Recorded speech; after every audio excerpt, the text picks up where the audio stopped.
नमस्कार. मनीषा रेसिपीमध्ये तुमचे सर्वांचे स्वागत आहे. मैत्रिणींनो, आपण बटाट्याचे परोठे तर नेहमीच करतो.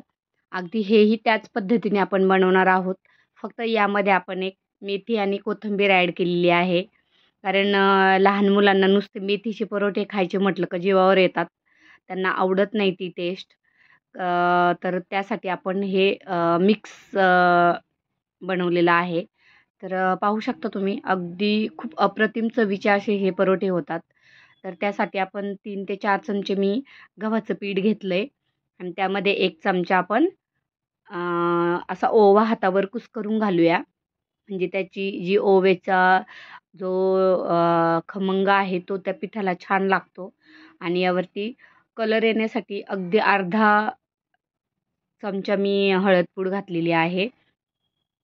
आणि चवीपुरतं ह्या पिठामध्ये मीठ घालून घ्यायचं आहे आणि नंतर आपल्याला हे सर्व छान मिक्स करायचं आहे आणि थोडं थोडं पाणी घालून आपल्याला हे पीठ असं मळून घ्यायचं आहे.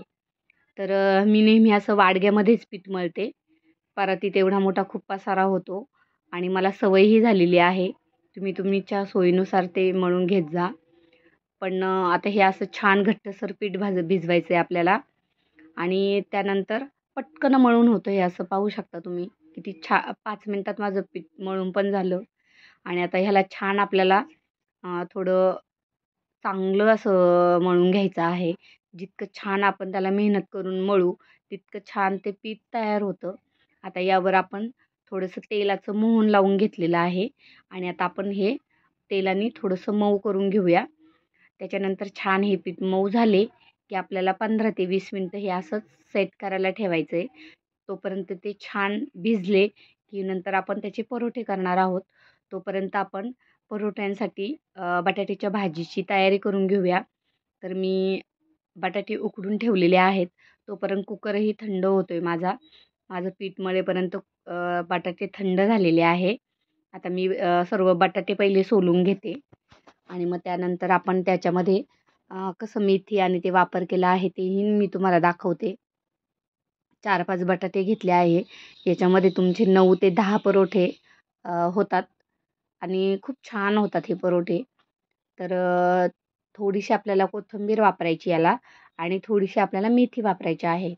आता माझे टोटल बटाटे सोलून झालेत आणि याच्यानंतर मी मॅशरने ते चांगले असे कुरकसून घेतलेले आहे. एकदम छान मिक्स करायचे म्हणजे आपल्याला परोठे करताना असं मध्ये जाडसर भाग येणार नाही. एकदम छान बारीक केले मी. त्यानंतर थोडंसं हिरवी मिरची आणि लसूणचं वाटण घातलं. थोडंसं अद्रक घालायचं आणि लाल मिरची होती तिखटवाली ती थोडी घातली. कारण मला थोडेसे तिखट बनवायचे होते आणि मी 1 चमचा हळद घालून घेतलेली आहे आणि चवीपुरतं मीठ घातले. आता हे आपण छान मिक्स करून घ्यायचं आहे. कारण मीठ आणि मसाले व्यवस्थित सगळे त्या बटाट्याला लागले पाहिजे. आता मी कोथिंबीर आणि मेथी छान धुवून घेतली आणि अशी बारीक कट करून घेतलेली आहे. जेणेकरून मुलांच्या लक्षातही नाही येणार, की आपण याच्यामध्ये काय खातोय ते. अ, आता हे कोथिंबीर आणि मेथी आपण या परोठ्यांमध्ये चांगली मिक्स करायची. याच्यावर मी 1 चमचा हळद पूड घालते आहे आणि आता सर्व मसाले आपण मिक्स करूया. थोडंसं आपण एक छान टेस्टिंगसाठी तीळ घातलेले आहे. तर आता मी परत एकदा ते पोलपाटावरती आपलं जे मळलेलं पीठ आहे ते मऊ करून घेतलं आणि त्याच्या लाट्या करून घेतल्या आणि आता मी ते छोट्या-छोट्या लाट्या आहेत त्या लाटून घेते आणि आपल्याला अशी लंबाकृती आकाराची लाटी लाटून घ्यायची आहे. अ, असं लाटलं की मध्ये असं आपल्याला थोडंसं दाबून असा फोल्ड द्यायचा आहे आणि एका साईडने आपल्याला अ, जेवढं बसेल तेवढं आपल्याला हे सारण बटाट्याचं भरून घ्यायचं आहे. दाबून भरायचं व्यवस्थित म्हणजे सारण असं छान बसलं जातं आणि मग तो दुसरा भाग याच्यावरती पलटी करायचा आणि साईडनी व्यवस्थित पॅक करून घ्यायचं. जेणेकरून आपलं सारण बाहेर येणार नाही आणि छान आपण पुरणाचा उंडा बनवतो त्याप्रमाणे मस्त हातावरती त्याला गोल गोल करून पॅक करून घ्यायचा आणि त्याच्यानंतर हळूवारपणे पीठ लावून आपल्याला हे लाटून घ्यायचं आहे.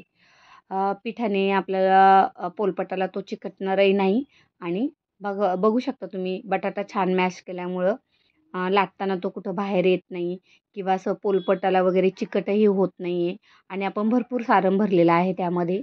कारण सारण नाही भरलं तर त्याला टेस्टही अशी चांगली लागत नाही. तर मी छान त्याच्यामध्ये सारण भरून घेतलेलं आहे आणि आपण फार छोटे नाही किंवा फार मोठे नाही असे मध्यम आकाराचे परोठे आपण करून घेतलेत. आता ते मी एकीकडं गॅसवर तवा ठेवलेला आहे. तो तवा माझा आता गरम झाला आहे. त्यावरती मी परोठा शेकून घेते आणि दुसरीकडं आपण बाकीचे परोठेही तयार करून घेणार आहोत. तर मी वरती परोठा भाजायला टाकला आहे आणि खाली दुसरी लाटी लाटून घेतली. त्याच्यातही मी असं भरभरून सारण भरलं आहे आणि परत त्याच प्रोसेसने मी हा परोठा लाटून घेत आहे. अशा प्रकारे आपल्याला सर्व परोठे लाटून घ्यायचे आहेत. यामध्ये मस्त 9 ते 10 परोठे माझे होणार आहेत. मी तेवढं पीठही मळून घेतलेलं आहे आणि आपल्याकडं सारणही आहे. गरम-गरम तुम्ही सकाळच्या वेळेस नाश्त्याला करू शकता किंवा मुलांना टिफिनला देण्यासाठी हा खूप छान पदार्थ आहे. मुलं अगदी आवडीने खातात आणि एक छान पौष्टिक असा हा स्नॅक्स आहे आणि यामध्ये तुम्ही चहा आणि परोठे किंवा सॉससोबतही लहान मुलांना आवडतात. तर तुम्ही त्या पद्धतीने त्यांना रोल करून देऊ शकता किंवा असं सॉसबरोबरही टिफिनला तुम्ही हा परोठा देऊ शकता. आता अशा प्रकारे माझे बाकीचे परोठे मी सर्व लाटून घेत आहे आणि पहा तुम्ही छान हिरवागार आणि पिवळा असा मस्त त्या परोठ्यांना कलर दिसतोय. डोळ्यांनी खूप छान वाटतंय पाहायला आणि टेस्टला पण हे परोठे खूप छान होतात. तर असे आता माझे सर्व परोठे बनून झालेले आहेत आणि मी आता मस्त गरम-गरम चहा आणि परोठे आम्ही नाश्त्याला खाणार आहोत. तर तुम्हाला हा मेथी आणि बटाट्याचा परोठा कसा वाटला? मला कमेंट करून नक्की सांगत जा मैत्रिणींनो. तुम्हाला माझे व्हिडिओ आवडतात का नाही? ते मला तुमच्या कमेंटद्वारे समजत जाईल. तर नक्की कमेंट करा मला आणि व्हिडिओ आवडल्यास लाईक करा, शेअर करा, सबस्क्राईब करा. व्हिडिओ पाहिल्याबद्दल धन्यवाद.